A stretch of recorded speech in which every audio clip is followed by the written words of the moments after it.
En el pueblo nadie pronunciaba el nombre de la iglesia de San Miguel después de la medianoche.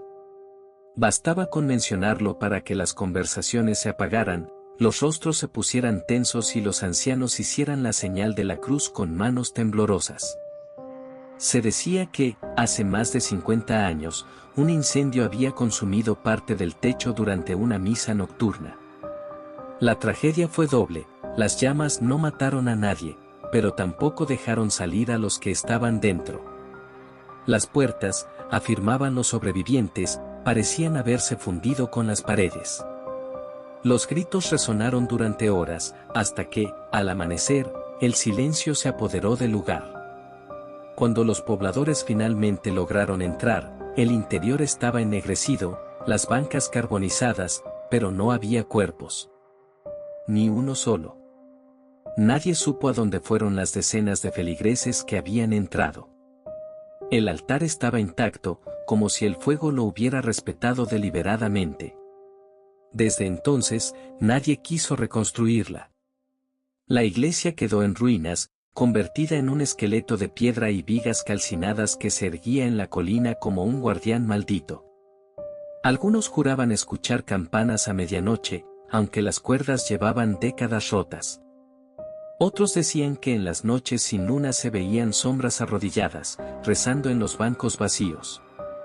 Los ancianos repetían siempre la misma advertencia. Quien entre en la iglesia, no sale siendo el mismo, si es que logra salir. Yo crecí escuchando esas historias. Y, como todo lo prohibido, terminó despertando en mí una curiosidad imposible de ignorar. Al empujar la puerta, el chirrido metálico no sonó como un sonido único, sino como si varias voces lo repitieran a coro, prolongando el eco de forma antinatural. Apenas crucé el umbral, la temperatura descendió bruscamente. Mi aliento se volvió visible, aunque afuera no hacía tanto frío. El interior estaba cubierto de polvo y moho. Los bancos de madera estaban quebrados y las telarañas colgaban de los arcos. El techo, ennegrecido por el incendio, dejaba pasar la luna a través de agujeros como heridas abiertas. Di unos pasos, y entonces ocurrió lo primero. El órgano. Viejo, roto, con teclas carcomidas. Aún así, comenzó a emitir un acorde grave que llenó todo el lugar.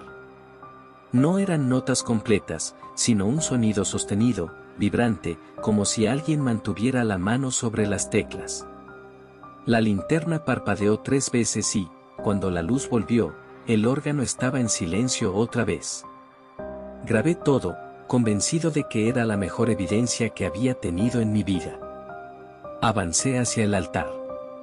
En el camino noté algo extraño, todas las estatuas de santos habían sido giradas, dándome la espalda. Era imposible que estuvieran así por casualidad. Me acerqué a una de ellas, y justo cuando la iluminé con la linterna, escuché un crujido. El santo comenzó a girar lentamente la cabeza hacia mí. No se movió el cuerpo, solo la cabeza, hasta que quedó mirando de frente. Retrocedí, tropezando con un banco.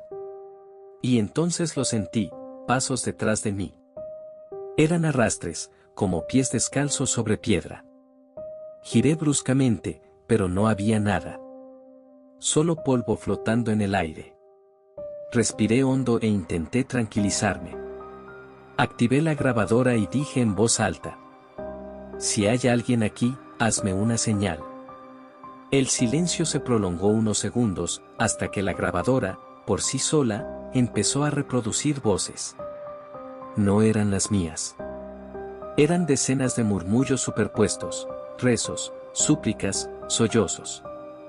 Entre todos, uno destacó, nítido y cercano.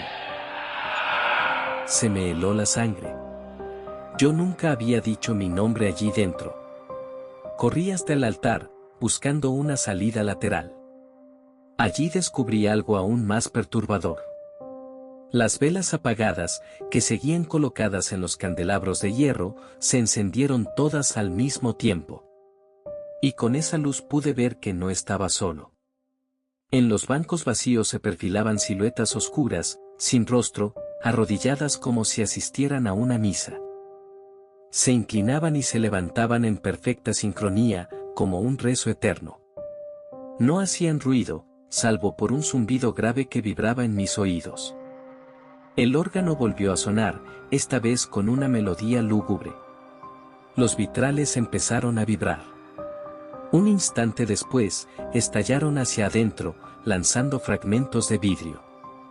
Pero en lugar de caer al suelo, los trozos quedaron suspendidos en el aire, congelados, brillando como cuchillas flotantes.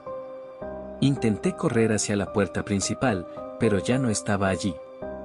O mejor dicho, estaba, pero sellada como si fuera parte del muro. El templo había cambiado de forma. La temperatura bajó aún más.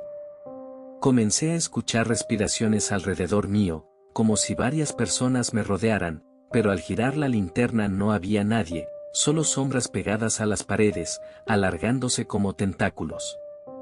Un golpe seco resonó en lo alto. Miré hacia la torre y vi que la campana, oxidada y rota, comenzó a balancearse sola, hasta sonar con un estruendo imposible. El eco me perforó el pecho. Y entonces, ocurrió lo peor.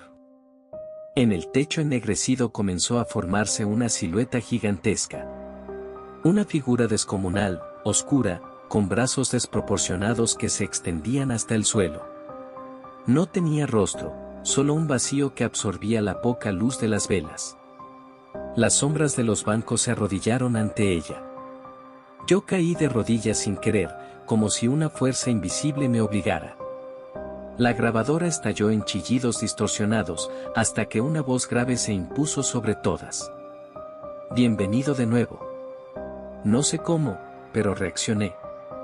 Lancé la linterna contra una ventana rota y el vidrio se hizo añicos. La visión de la luna me dio fuerzas. En un parpadeo, todo se apagó, velas, órgano, murmullos. La puerta reapareció, entreabierta, como si nada hubiera pasado. Salí corriendo sin mirar atrás, bajando la colina con el corazón a punto de estallar. Al llegar a casa, todavía temblando, conecté la grabadora al ordenador.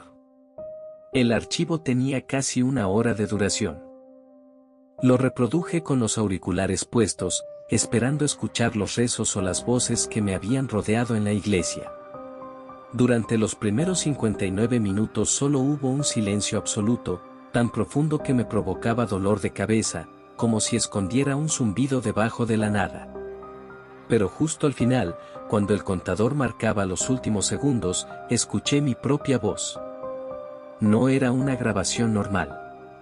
No era el tono en el que yo hablaba. Sonaba más lento, más gutural, como arrastrado desde un eco imposible. No era tu primera vez aquí. Me quité los auriculares de golpe, helado. Estaba seguro de que nunca antes había estado en esa iglesia. Y sin embargo, algo dentro de mí dudó. Una sensación de déjà vu me oprimió el pecho, como si aquella voz tuviera razón. Apagué el ordenador.